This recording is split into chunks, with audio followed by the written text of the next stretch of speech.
il y a un coût au scale, il y a un coût à l'automatisation, il y a un coût à la standardisation qui est une barrière à l'entrée. Et cette barrière à l'entrée, elle ne vaut le coup qu'à une condition, c'est d'avoir du volume.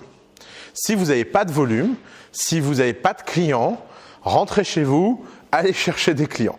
Et c'est pour ça que la première chose dans Anyone Can Scale, la première approche dans Anyone Can Scale, c'est de vous mettre en position d'être débordé, de ne plus pouvoir faire autrement que prendre le temps et scaler.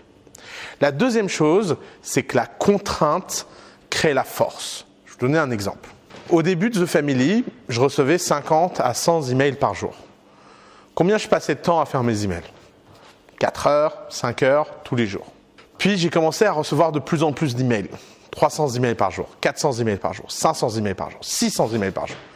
Il y a un moment, en 2015, année sombre de mon histoire, je me suis rendu compte que je me levais à 4 heures le matin pour répondre à des emails et je me couchais hyper tard pour répondre à des emails.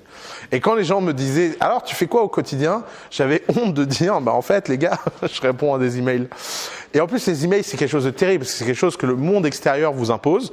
C'est un peu comme s'il y avait un inconnu qui rentrait dans une pièce et qui vous donnait une to-do et qui disait « Tu vas faire ça » et que vous connaissez pas le type ni de Ève ni d'Adam et que vous le dites « Bien sûr, monsieur, tout de suite, serrez votre café. » Comment on gère un problème comme ça ? Eh ben, on peut apprendre à gérer un problème comme ça que sous la contrainte.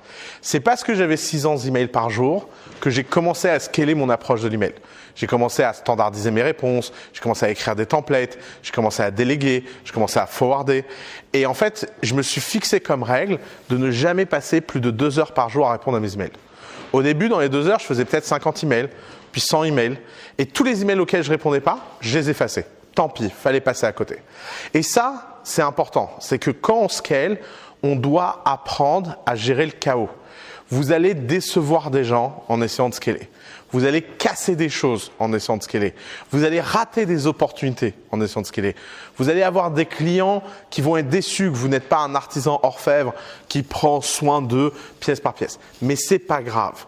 Parce que tous ces coûts de court terme ne valent rien par rapport à ce que le long terme du scale va vous apporter.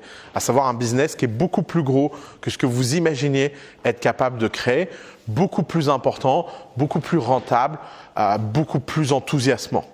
Et c'est ça l'approche du scale. Et donc pour revenir à ma petite histoire d'email, qu'est-ce qui se passait ? De toute façon, quand vous envoyez un mail à quelqu'un qui ne répond pas, si le mail est vraiment important, vous le renvoyez. Finalement, au final, je n'ai pas perdu tant de choses que ça. Et aujourd'hui, je passe moins de 45 minutes par jour à traiter mes emails. Et pourtant, je traite entre 300 et 400 emails par jour. Donc le scale commence par la contrainte. Et c'est pour ça que, quelle que soit votre entreprise, scaler l'approche de la génération de leads, automatiser, standardiser et faire travailler votre communauté. Les 3 outils du scale, automatiser, standardiser et faire travailler votre communauté et vos clients, sont la brique fondamentale qui permettra de scaler d'autres choses. C'est pour ça qu'on commence par la génération de leads. Comment faire en sorte d'avoir en continu des leads dans votre plateforme ? On appelle ça lead.